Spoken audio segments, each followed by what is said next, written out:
dia mengatakan, Habib selamat Natal, artinya selamat hari lahir Yesus Kristus sebagai anak Tuhan. Saya jawab, lam yalid wa lam yulad.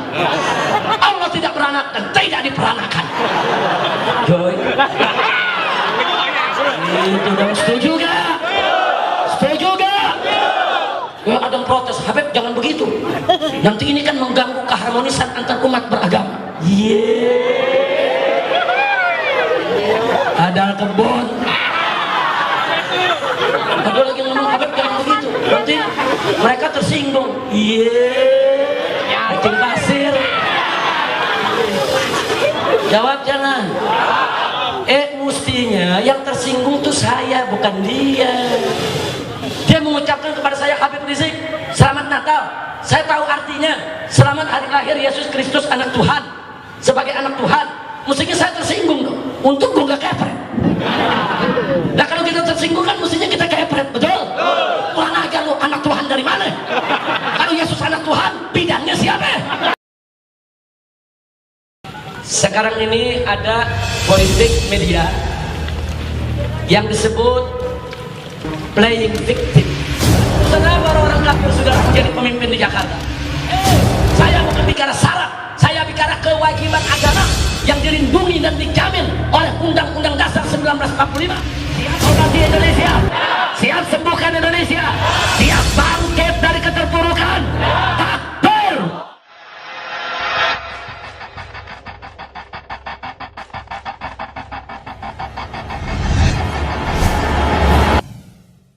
Negara ini, saudara, betul-betul memberikan apresiasi kepada pahlawan, saudara. Hebat tidak? Hebat tidak? Luar biasa, saudara. Paham? Sudah ngerti? Baik. Sekarang yang kedua, saudara. Nggak sampai di situ.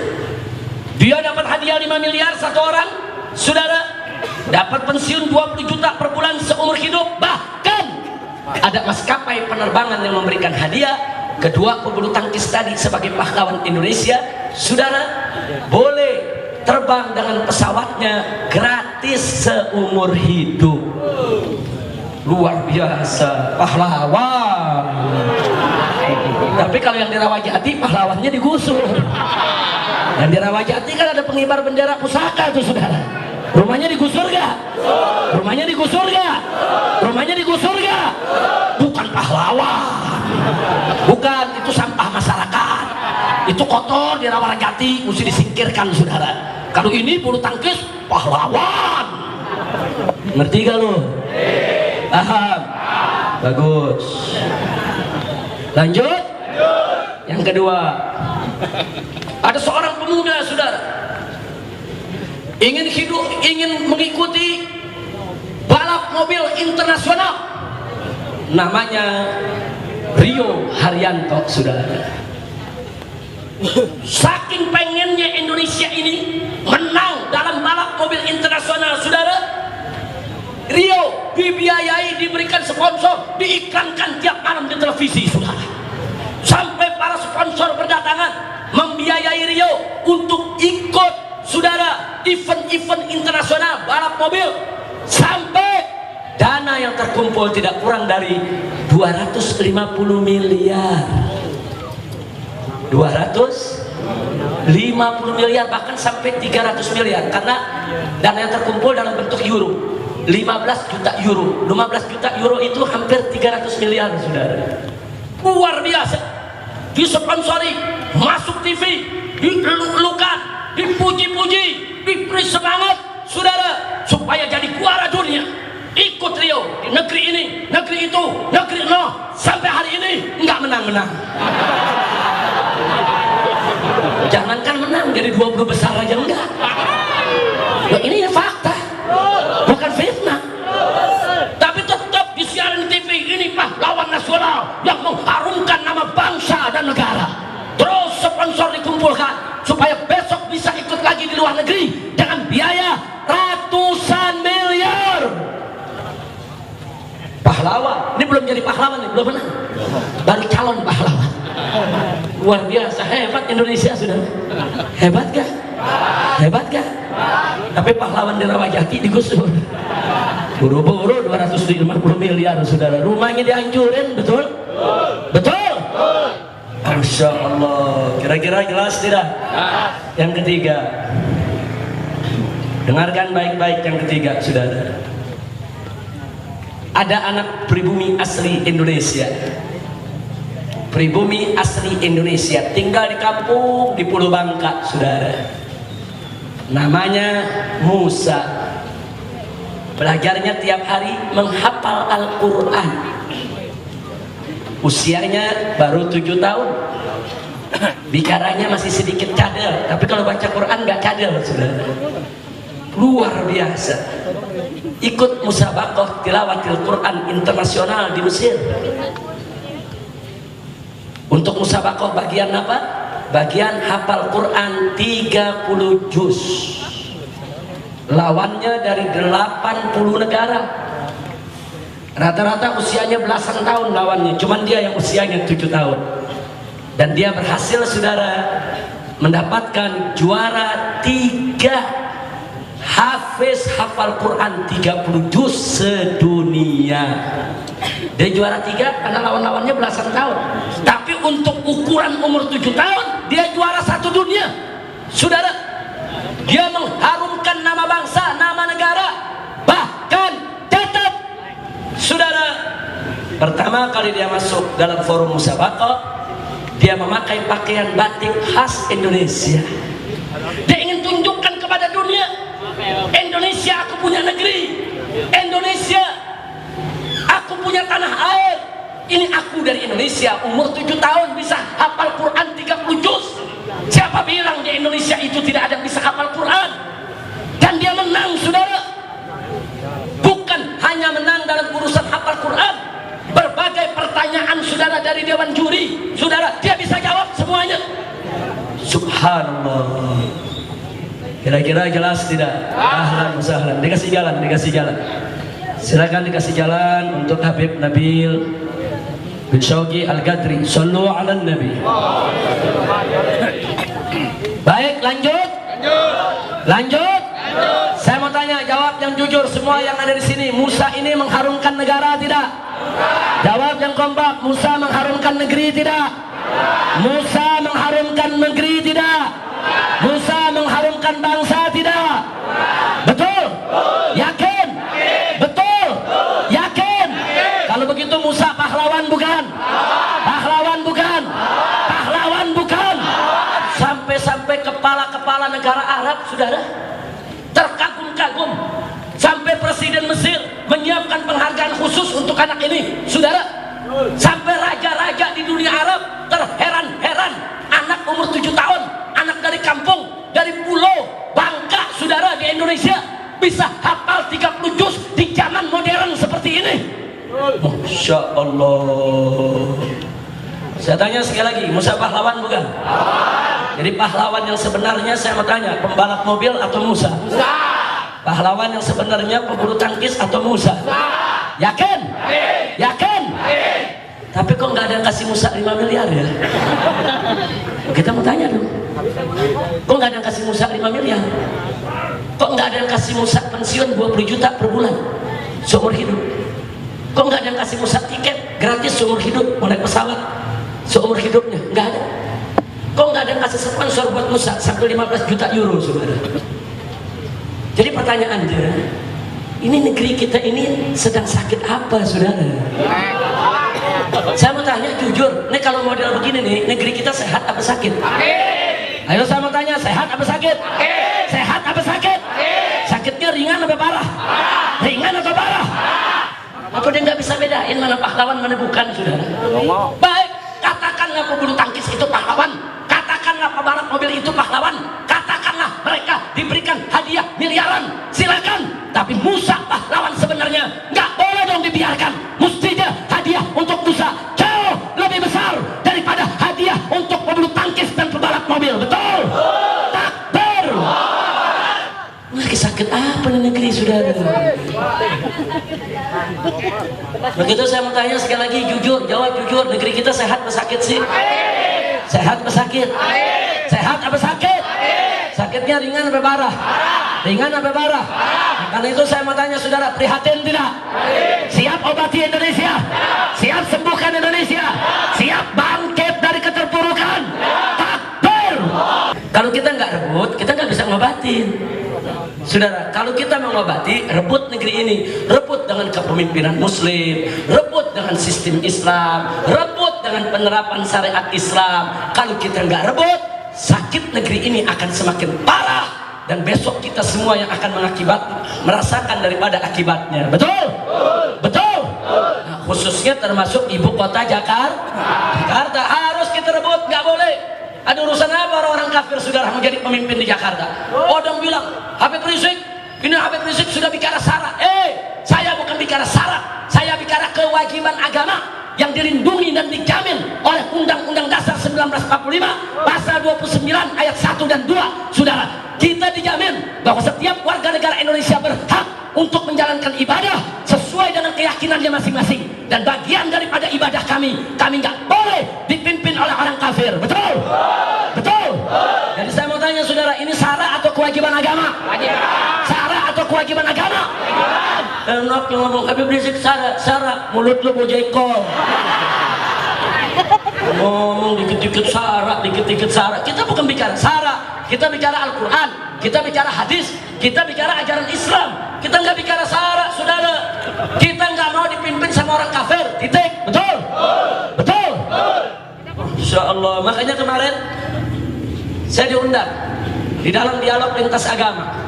Sudah, di antaranya dibicarakan soal ini. Saya sampaikan, ada pendeta-pendeta, ada pastor-pastor, saudara, kemudian ada rahib-rahib. Saya sampaikan kepada mereka, kami ini umat Islam punya Tuhan. Tuhan kami melarang kami untuk memilih pemimpin yang bukan dari kalangan kami. Andai kata Tuhan kami tidak melarang kami, nggak apa-apa Anda memimpin kami, silakan.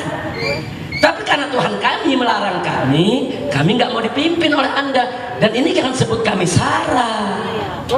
Bukan, ini kami ingin menjalankan kewajiban agama. Nah, kalau Anda ingin milih pemimpin yang seagama dengan Anda, silakan. Kami nggak ganggu. Tapi jangan ganggu juga kami yang ingin memilih pemimpin yang seagama dengan kami. Betul tidak? Betul tidak? Nah, makanya saat itu diantara yang hadir Pak Jaya Suprana. Nah, di dalam responnya sambutannya dikatakan, oh iya, kalau umat Islam itu punya tekad untuk dipimpin oleh orang Islam, kita tidak boleh mengatakan itu syarat. Itu keyakinan mereka yang harus kita hormati. Nah, ini yang saya maksudkan. Kalau kita bicara sama orang di luar Islam, bicara aja terus terang. Kenapa sih? Jangan pakai muter-muter. Ketemu orang kafir ditanya, bagaimana nih kalau orang kita jadi pemimpin? Oh begini ya, begini ya. Kamu sama begini, nggak boleh. Udah.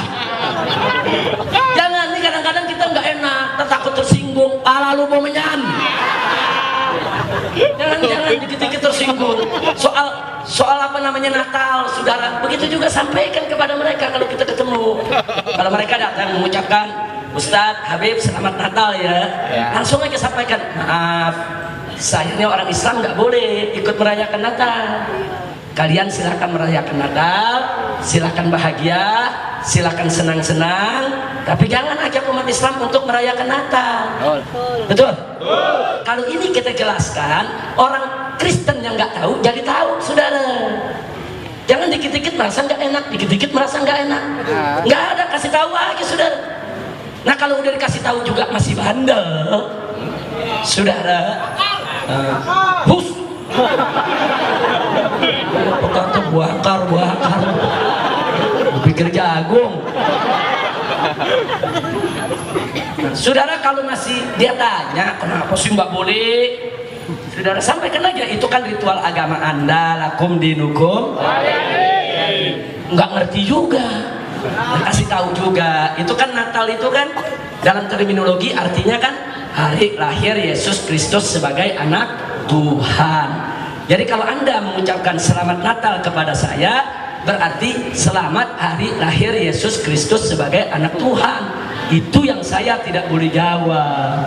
Nggak boleh saya benarkan akidah tersebut, karena bagi kami Yesus Kristus atau Nabi Isa alaihissalam itu adalah hamba Allah, utusan Allah, bukan anak Tuhan. Betul? Betul? Masih bandel juga. Bus. Temen bakar-bakar aja. Kalau masih bandel juga tetap ngotot, Habib selamat Natal. Saya jawab, lam yalid walam yulad.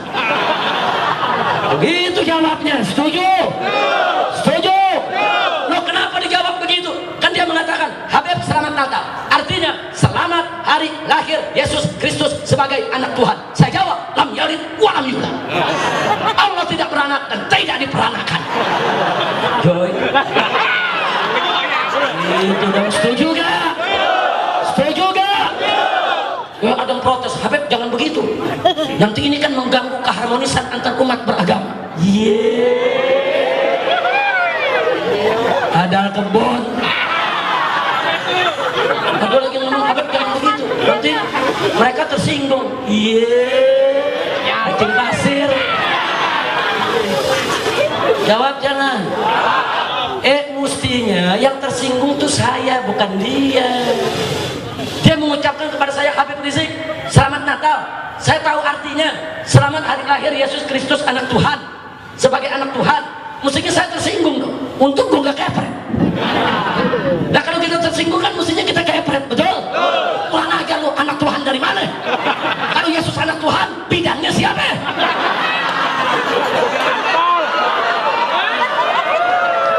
Kira-kira paham nggak? Ayo umat Islam, boleh ikut Natal nggak? Boleh ikut Natal nggak? Tapi kita juga nggak boleh ganggu mereka Natal, betul? Boleh ganggu mereka Natal? Boleh teror mereka Natal? Boleh ancam mereka Natal? Nggak boleh. Jangan teror, jangan ancam, jangan ganggu. Tapi ingat, tidak boleh kita ikut mengucapkan selamat Natal, apalagi ikut merayakan dengan mereka di gereja. Na'udzubillah min dzalik. Baik. Setelah saya sampaikan begini, kira-kira semua jelas tidak?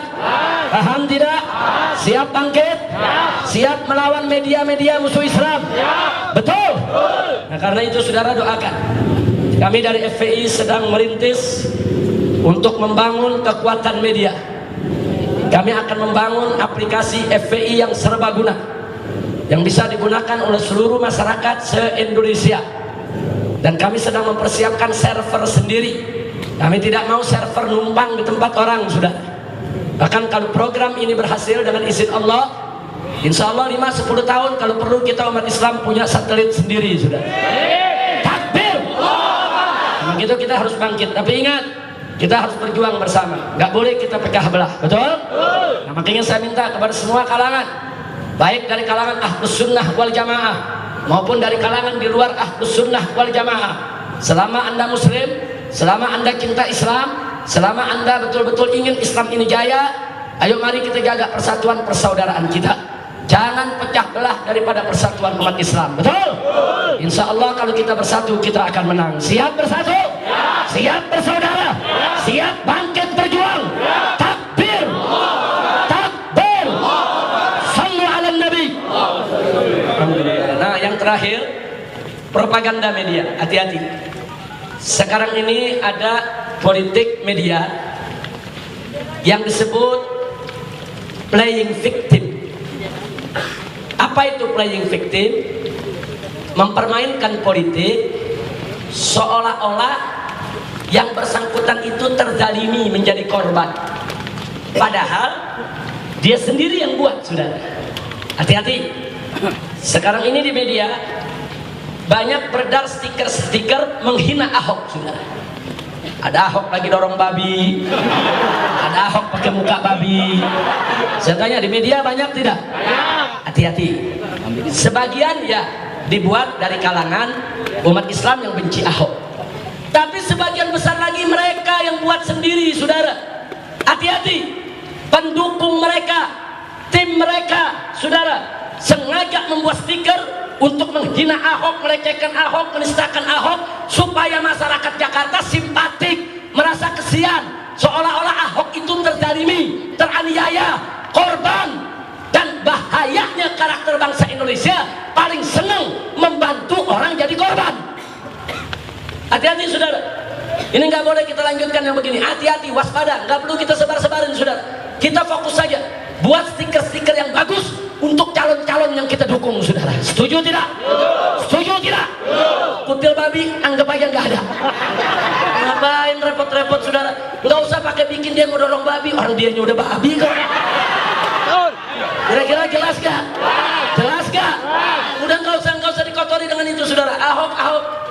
dia dengan medianya berusaha untuk menjebak masyarakat, saudara. Tapi kita umat Islam, daripada Anda buat stiker, saudara, yang bisa menguntungkan lawan, lebih baik buat stiker sebanyak-banyaknya untuk calon-calon gubernur muslim yang akan kita usung. Betul?